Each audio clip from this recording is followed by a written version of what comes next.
నమస్తే, నేను మీ Ashok Kumar. Welcome to our channel. Professor Nageshwar garu చేసినటువంటి వ్యాఖ్యలు రెండు తెలుగు రాష్ట్రాల్లో ప్రకంపనలు అంటూ సృష్టిస్తున్నాయి. అసలు ఆయన మాట్లాడిన దాంట్లో వ్యాలిటీ ఎంత, వాస్తవం ఎంత, అసలు ఆయన ఏం మాట్లాడినాడు? Chandrababu Naidu is an instant friend and Jaganmohan Reddy is a long run and long term friend to Janasena and BJP అని చెప్పుకొచ్చారు ఆయన. అసలు ఈ వ్యాఖ్యల్లో వాస్తవం ఎంత ఉన్నది పూర్తిగా నిర్ధారిద్దాం. మనతో పాటు సోషల్ యాక్టివిస్ట్ శ్రీలీల గారు ఉన్నారు. నమస్తే మేడం. నమస్తే అండి. మొన్న మధ్య పవన్ కళ్యాణ్ గారు, అమిత్ షా గారు మీట్ అయినటువంటి ఆ క్రమంలో పవన్ కళ్యాణ్ గారితో పాటు ఆయన అదే పార్టీలో నెంబర్ 1 పొజిషన్, నెంబర్ 2 పొజిషన్లో పవన్ కళ్యాణ్ గారికి ఆంతరంగికుడుగాను జనసేనలో ఒక మంచి పొజిషన్లో ఉన్నటువంటి నాదెండ్ల మనోహర్ గారు కూడా ఉన్నారు మేడం ఆ మీటింగ్లో. ఆ సమయంలో పవన్ కళ్యాణ్ గారు అమిత్ షా గారితో అన్నటువంటి మాటలు, జగన్ గారు ఇన్ని తప్పులు చేసినారు, ఆయన పైన అనేక అవినీతి కేసులు ఉన్నాయి, మొన్న కూడా ఈ లిక్కర్ స్కామ్లు ఉన్నాయి, ఆయన జైల్లో వేయండి అని పవన్ కళ్యాణ్ గారు అడిగితే అమిత్ షా గారు నువ్వెందుకు అంతగా రియాక్ట్ అవుతున్నావు, అసలు నువ్వు పట్టించుకోవాల్సిన పని లేదు, అంత అసలు ఆయన జైల్లో వేయడం దేవుడికి ఎరుగు, అసలు నువ్వు ఆయన పైన ఎటువంటి వ్యాఖ్యలు చేయొద్దు, ఈరోజు మనం ఏదైతే పొజిషన్ చూస్తున్నామో టీడీపీ వాళ్ళతో మనం కలిసి వెళ్తున్నాం, Chandrababu is an instant friend and Jaganmohan Reddy మనకెప్పుడు మనతో ఉండాల్సినోడు, నువ్వు జగన్ గారితో పేచి పెట్టుకోవద్దు అని అమిత్ షా గారు అన్నారని చెప్పి ఈయన ఎవరైతే ప్రొఫెసర్ నాగేశ్వర్ గారు ఉన్నారో ఆయన చెప్పడం జరిగింది.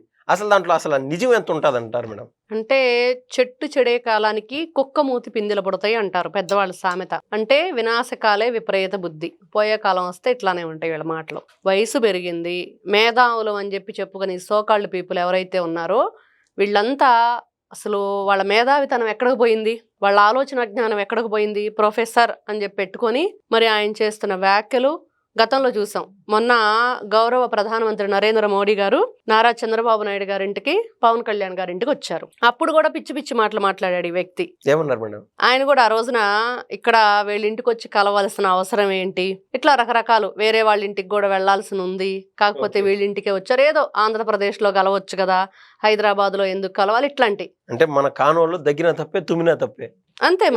మరి గతంలో కూడా ఈయన అన్ని కూడా జగన్మోహన్ రెడ్డికి ఫేవర్గా మాట్లాడే మాటలు కానివ్వండి, కేసీఆర్కి కేటీఆర్ వాళ్ళకి కూడా ఫేవర్గా ఉండే వ్యాఖ్యలు కానివ్వండి చేసేవాడు. ఈ రోజున కొత్తగా ఈయన ఇలా మాట్లాడాడు అంటే పట్టించుకోవాల్సిన అవసరం అస్సలు లేదు. ఇట్లాంటి వాళ్ళ గురించి పట్టించుకొని ఏం చేస్తాం చెప్పండి? ఈ రోజున ఈ ప్రొఫెసర్ నాగేశ్వరరావు అనే వ్యక్తి గతంలో మనం ఎన్నో సందర్భాల్లో ఎన్నోసార్లు వింటున్నాం. ఆయన ప్రతిరోజు ఆయన వీడియోలు చేసుకుంటారు, విశ్లేషణలు చేస్తారు, వివరిస్తారు, బాగుంది. కాకపోతే నిజంగా మీరు విశ్లేషకులు అయితే, వివరణ ఇచ్చేవాళ్లే అయితే, నిజంగా ఏ పార్టీకి చెందని వ్యక్తులుగా, ఏ పార్టీకి సంబంధం లేని వ్యక్తులుగా, నీతిగా నిజాయితీగా ప్రజల కోసమే ఉన్నాము, మేము ప్రజల సమాజంలో మంచిని చూపించడానికే ఉన్నాము అని ఉంటే గనక మరి మీరు మాట్లాడే మాటలు ఎవరికి వర్తిస్తున్నాయి, ఎవరికి ఫేవర్గా మీరు మాట్లాడుతున్నారు? ఈ రోజున అమిత్ షా గారితో భేటీ అయిన పవన్ కళ్యాణ్ గారు, నాదెండ్ల మనోహర్ గారు, ఓకే, మరి వాళ్ళ ముగ్గురికే తెలియాలి ఏది జరిగినా. మరి మీకు ఎలా తెలిసింది? ఎస్ మేడం, ఇక్కడే మనం 2014 నుంచి 2019 వరకు ఆ వ్యవహారం మనం చూసాము. వైసీపీ వాళ్ళు ఆడినటువంటి గేమ్ ప్లాన్లో 100% వాళ్ళు సాటిస్ఫై అయినారు, దానివల్ల లబ్ధి కూడా పొందినారు. టీడీపీ బీజేపీ విడిపోవాలా, ఎలాగో జనసేన కూడా విడిపోతుంది అన్నట్టు, మనకన్నా ప్రత్యేక హోదా కన్నా రాకపోతే మీరు ఎందుకు అసలు అక్కడ ఉండడము, మాకు అధికారంగా ఇస్తే ఎంపీలు మోర్ దాన్ 20 కన్నా ఇస్తే మేము కేంద్ర మెడలు ఉంచుతాము, మేము ప్రత్యేక హోదాలు అన్నీ తీసుకొచ్చేస్తామని చెప్పి జగన్ గారు అప్పుడు పెట్టినటువంటి ఆ ప్రెస్ మీట్లు కావచ్చు, ఎలక్షన్ క్యాంపెయిన్లో కావచ్చు వదలగొట్టేశారు. అయితే ఆయన సఫలీకృతుడైనాడు, సీఎం అయినాడు. కానీ బీజేపీతో ఈ రోజు వరకు కూడా బీజేపీ పెట్టినటువంటి ప్రతి బిల్లుకి ఈవెన్ మాకు ముస్లిం మైనార్టీ కమ్యూనిటీలు తోడుగా ఉంటాయనేటువంటి వ్యవహారం జగన్ గారు పోర్ట్రేట్ చేస్తూ ఉంటారు. అటువంటి దానికి కూడా బీజేపీ సపోర్ట్ చేస్తూనే ఉన్నారు. ఇప్పుడు ఆల్రెడీ టీడీపీ సపోర్ట్లో ఉంది, కానీ బయట నుంచి ఇప్పటికీ జగన్ గారు బీజేపీకి సపోర్ట్ చేస్తూనే ఉన్నారు. అసలు అంటే మొత్తం బీజేపీ అనేది ప్రయారిటీ మేడం ఇక్కడ. అంటే మనం వేరే పాలిటిక్స్ అన్ని కూడా చూసాం, వెస్ట్ బెంగాల్ అన్ని పాలిటిక్స్ కూడా. సో బీజేపీ కన్నా టీడీపీతోనో జనసేనతో కన్నా లేకపోతే డిఫాల్ట్గా మేడం గ్రౌండ్ లెవెల్ రియాలిటీ వచ్చి క్యాడర్ అయితే టీడీపీ క్యాడర్ కావచ్చు, జనసేన క్యాడర్ కావచ్చు, డిమారలైజ్ అయిపోతుంది అన్నది వీళ్ళ గేమ్ ప్లాన్ గా మనం చూడొచ్చా లేదా? అంటే ఇక్కడ ఒకటమ్మా, ఎవరితో ఉన్నారు ఎవరితో లేరు అంటే ఈ రోజున వాళ్ళు ఎవరి కోసం, నువ్వు గతంలో పరిపాలన సరిగ్గా చెయ్యకే కదా ఈ రోజున వాళ్ళు కూటమిగా ఏర్పడ్డారు. ఆ బుద్ధి జగన్మోహన్ రెడ్డి ఫస్ట్ తెచ్చుకోవాలి. ఎవరైతే ఈ వైఎస్ఆర్సీపీ పార్టీ వాళ్ళు ఉన్నారో వాళ్ళు లేకపోతే మీరు లేరు, మీరు లేకపోతే వాళ్ళు లేరు అనే మాటలు ఫస్ట్ పక్కన పెట్టాలి. రెచ్చగొట్టే ధోరణి అది. ఎవరిని ఇబ్బంది గురి చేయడానికి వీళ్ళు మాట్లాడుతున్నారు? సరే మేడం, అది అక్కడ దాకా ఓకే మేడం. అయితే నేను రేపు మాపో ఖచ్చితంగా ఈ వీడియో కామెంట్ రూపంలో మీకు చూపించగలుగుతాను. అయితే ఇదర్ మీ చేతలో రాష్ట్ర ప్రభుత్వం చేతలో ఉండొచ్చు లేదా సెంట్రల్ చేతలో ఉండొచ్చు. జగన్ గారినో వాళ్ళ అనుయాయులనో ఎందుకు అరెస్ట్ చేయలేకున్నారు? లిక్కర్ స్కామ్ ఇప్పుడు అన్నారు. ఈ రోజున ఒకటే నడుస్తుంది. ఇప్పుడు అరెస్ట్ చేయటం, వాళ్ళని లోపలేయటం అనే దానికంటే ఈ రోజున పూర్తిగా ఈ రోజున బెయిల్ తెచ్చుకొని బయటకు రావటం కాదుగా. ఇప్పుడు ఎమ్మెల్సీ అనంతబాబు హత్య చేసి ఎన్ని సంవత్సరాలు అయింది చెప్పండి? ఎన్ని సంవత్సరాలు అయింది? ఆ రోజున అరెస్ట్ అయ్యాడు, దర్జాగా అక్కడ రాజభోగాలు అనుభవించి బెయిల్ మీద బయటకు వచ్చి తప్పట్లు, తాళాలు, పూలదండలతోటి అంగరంగ వైభవంగా వచ్చాడు. మళ్ళీ ఈ రోజున నిజానిజాలు బయటకు తీయటం, కూటమి ప్రభుత్వం అధికారంలోకి వచ్చాక ఇప్పుడు కూడా ఒక్కొక్కరు లెక్కలు కడుతుంది అక్కడ. ఆ లెక్కలన్నీ కూడా మొత్తం కూడా ఫైనల్గా రావాలి. టోటల్ మొత్తం లెక్కలు చేసిన తర్వాత మనకు టోటల్ ఒకటి ఉంటుంది కదా, ఆ టోటల్ రావాలి. అప్పుడు వీళ్ళు వెళ్తారు. అంతే తప్పించి మేము ఇంకా తప్పు చేయలేదు, నిన్న రోజా కూడా మాట్లాడుతుంది, చంకలు గుద్దేసుకుంటే కుదరదు. మేము తప్పు చేయలేదు కాబట్టే మమ్మల్ని అరెస్ట్ చేయలేదు. మీరు తప్పు చేశారా చేయలేదా అనేది ఇంకా నిరూపణ అవ్వలేదు. మీరు నిజమైన హీరోలా విలన్లా అనేది నిరూపణ కావాలి. ఇంకా దాని మీద జరుగుతుంది ఇన్వెస్టిగేషన్. అది జరిగిన తర్వాత నిజానిజాలు బయటకు వస్తాయి.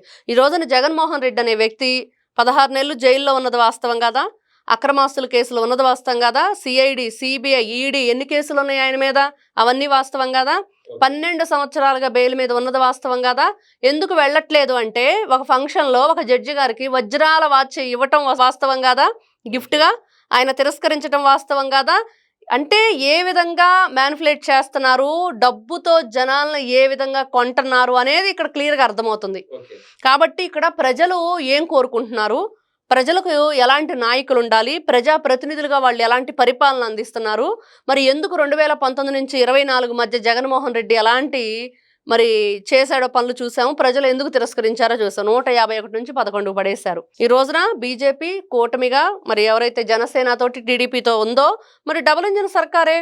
మొన్న ఎందుకు ప్రధానమంత్రి నరేంద్ర మోడీ గారు హైదరాబాద్ వచ్చినప్పుడు రేవంత్ రెడ్డి గారిని మాతో వస్తావా అని అడిగింది, మా పార్టీలో చేరమని ఆయన ఎందుకు అడిగారు అంటే సత్తావన నాయకుడనే కదా, కరెక్ట్ గా వెళ్తున్నాడనే కదా, వేరే రాష్ట్రంతో పోల్చుకుంటే మీకు ఎన్ని నిధులు ఇస్తున్నానో చూసుకోమని కూడా చెప్పాడు కదా.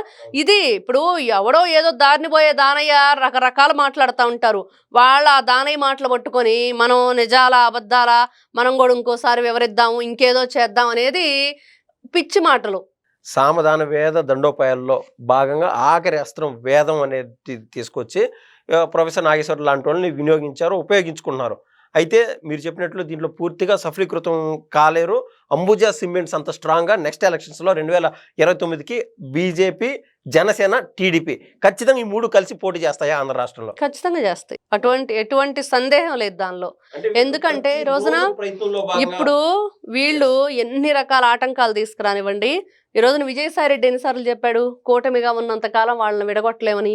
అంటే లోపాయికారకంగానో లేకుండా లోపల ఆ పార్టీకి మేలు చేకూర్చుదాం అనేది ఆ ఫేస్ కూడా దాటేసింది. ఇంకా బహిరంగంగా అందరికీ తెలిసి నిజమే కాబట్టి బహిరంగంగా చెప్తున్నారు. ఇక్కడ పవన్ కళ్యాణ్ గారు ఏం చెప్తున్నారు, ఇంకో 15 సంవత్సరాలు కలిసే ఉంటాం, ఇంకో 15 సంవత్సరాలు నారా చంద్రబాబు నాయుడు గారే ముఖ్యమంత్రి, ఆయన ఆధ్వర్యంలోనే మేమందరం నడుస్తాం, మాకు రాజకీయంగా ఎక్స్పీరియన్స్ లేదు, ఏం చెయ్యాలన్నా ఒక విజనరీ లీడర్ను ముందు పెట్టుకొని మేము ముందుకెళ్తామని చెప్తున్నారు. ఎవరైనా సరే ఈ విధంగా మిత్రపక్షాలుగా ఏర్పడి కూటమిగా ఉండి మరి ఎవరైనా ఇలాంటి మాటలు మాట్లాడటం గతంలో మనం చూసామా? ఎప్పుడు మనం వినని మాటలు వింటున్నాం. పిఠాపురంలో కూడా టీడీపీ చేస్తున్నటువంటి చర్యలు మనం చూసాం. ఎందుకంటే కూటమి పార్టీలు పటిష్టంగా ఉండాలా మరి అంతే కదా. ఈ రోజున అక్కడ ఎమ్మెల్యేగా ఉంది పిఠాపురంలో పవన్ కళ్యాణ్ గారు, జనసేన గెలిచినప్పుడు వాళ్ళ ఇన్ఛార్జీలు ఉండాలి కానీ ఇక్కడ ఇట్లా టీడీపీ వాళ్ళ ఇన్ఛార్జీలు ఉండటం కరెక్ట్ కాదు కాబట్టి ఆయన పక్కకు తొలగించారు. ఆయనకు వేరే ఇంకా పార్టీలో ఉన్నాయి పదవులు. ఇవన్నీ కూడా ఇట్లాంటివన్నీ కూడా ఏదో చిలికి గాలివాన్ చేసినట్లుగా, వాళ్ళు ఏదో ఇళ్ళలగానే పండగ అయిపోయినట్టుగా ఏదో ఇంత దాన్ని చూపించి అంత చేసి చూపించడం వైఎస్ఆర్సీపీ పార్టీ వాళ్ళకి అలవాటుగా మారింది. వాళ్ళకి తానా అంటే తందానా అంటూ వాళ్ళు వేసే డబ్బుల కోసం మాట్లాడే వీళ్ళంతా సమ్ సోకాల్డ్ పీపుల్, మేధావులు అని చెప్పి పిలుచుకునే వాళ్ళు ఎవరైతే ఉన్నారో వాళ్ళు ఇలాంటి 100 రకాలు మాట్లాడివ్వండి, ఎవరికి నష్టం లేదు, ఎవరికి ఇబ్బంది లేదు. ఎవరు కూడా ఎన్ని రకాలుగా అనుకున్నా ఈ రోజున ఆంధ్ర రాష్ట్రానికి అమరావతి రాజధాని, ఆంధ్ర రాష్ట్రం మరి అభివృద్ధి పదం వైపు నడవటం మరి వాస్తవం. అదేవిధంగా ప్రజలు ఎవరైతే ఉన్నారో వాళ్ళు ప్రశాంతంగా ఉన్నారు, పిల్లలు మంచి భవిష్యత్తు ఉంది. ఈ రోజున గవర్నమెంట్ స్కూల్స్ని ఏ విధంగా తీర్చిదిద్దాలి అనే వైపుగా ఈ రోజున ఇంత ఉత్తీర్ణత తీసుకున్న తర్వాత నేను 100% హ్యాపీగా ఉన్నానని విద్యాశాఖ మంత్రి గారు చెప్తున్నారు. ఇంకొక వైపు చూస్తే యువతకి 20 లక్షల ఉద్యోగాల భరోసా కల్పన చేస్తూ 23 నెలలలో ఎన్ని వేల కోట్ల రూపాయల పెట్టుబడులు వచ్చినాయో చెప్పమనండి. ఈ చూస్తూ కడుపుబ్బరం తట్టుకోలేక ఈనో ప్యాకెట్లకు కూడా కంట్రోల్ కాక ఇట్లాంటి సోకాళ్ళు మేధావులు వచ్చి పిచ్చి పిచ్చి మాటలు మాట్లాడుతున్నారు. చెప్పమనండి వాళ్ళకి, నిజంగా వాళ్ళ ఆత్మసాక్షిగా వాళ్ళ గుండెల మీద చేసుకొని సమాధానం చెప్పమనండి, చెప్తారేమో. కాబట్టి వారు వన్ సైడ్ అన్నట్లుగా మీరు ఇష్టం వచ్చినట్లుగా మీకేదో మాట్లాడుకుంటూ పోతే కాదు, వాస్తవాల్లోకి రండి, నిజాలు వెలికి తీయండి. ప్రజలు ఈ రోజు ఎలా ఉన్నారు, గతంలో ఎలా ఉన్నారు, ఎంత దారుణంగా గతంలో జరిగింది, ఇలాంటివి కదా తెలియాలి. అవన్నీ వదిలేసి అమిత్ షా అలా అన్నాడు, జగన్ అరెస్ట్ చేయొద్దన్నాడు, ఇవన్నీ కాదు. అరెస్ట్ చేయొద్దన్నాడు అన్నంత మాత్రాన ఏమి జరగదు, అరెస్ట్ చేయమన్నప్పుడు ఏమి జరగదు. కానీ వాస్తవంగా అక్కడ ఏం జరుగుతుంది అనేది చూస్తే ప్రజలు కూడా ఈ రోజున చాలా చైతన్యవంతంగా ఉన్నారు, ప్రాక్టికల్గా ఆలోచిస్తున్నారు. ఎవరు ఏది గతంలో మాట్లాడితే ఏదో కాపులేదో అన్నారని, కమ్మలేదో అన్నారని, రెడ్ లింక్ ఏదో అన్నారని కొట్టుకునే రోజులు పోయినాయి. ఈ రోజున సోషల్ మీడియాలో చాలా చేంజెస్ వచ్చినాయి, అప్డేట్గా ఉంటున్నారు. పీపుల్ కూడా అన్ని విషయాలు తెలుసుకుంటున్నారు. మారు మూల కుగ్రామంలో ఏం జరిగినా కూడా ప్రతి ఒక్కరికి వచ్చేస్తుంది అది. కాబట్టి ఇదిగో ఈ రోజున ఈ డ్రామా ఆడి నిన్న ఏమైంది ఫాస్టర్ విషయం, డ్రామా బయటకు వచ్చేసింది. ఆడో పెద్ద ఎదవ అని చెప్పి తెలిసింది, మహిళల పట్ల అసభ్యంగా ప్రవర్తిస్తాడు. ఇట్లాగా ఎన్నో ఉన్నాయి. ఆ సోకాళ్ళు మేధావులు ఎవరైతే ఉన్నారో రాష్ట్రంలో చాలా కష్ట నష్టాలు పాలైన వారు, జగన్మోహన్ రెడ్డి ద్వారా నష్టం తెచ్చుకున్న వాళ్ళు, ఆయన ద్వారా ఆ ఇంటి యజమానులు పోగొట్టుకున్న వాళ్ళు, వాళ్ళ గురించి మాట్లాడితే అప్పుడు తెలుస్తుంది ప్రజలకి, ఓహో జగన్మోహన్ రెడ్డి ఇన్ని అఘాయిత్యాలు చేశాడా అని. అవన్నీ వదిలేసి ఇదిగో అమిత్ షా ఇది అన్నాడంట, అందుకనే జగన్ అరెస్ట్ చేయరంట, లేకపోతే ఇదిగో మీరు మీ పని ఏందో మీరు చూసుకోండి అని, ఇవన్నీ పిచ్చి మాటలు. Thank you madam. నమస్తే.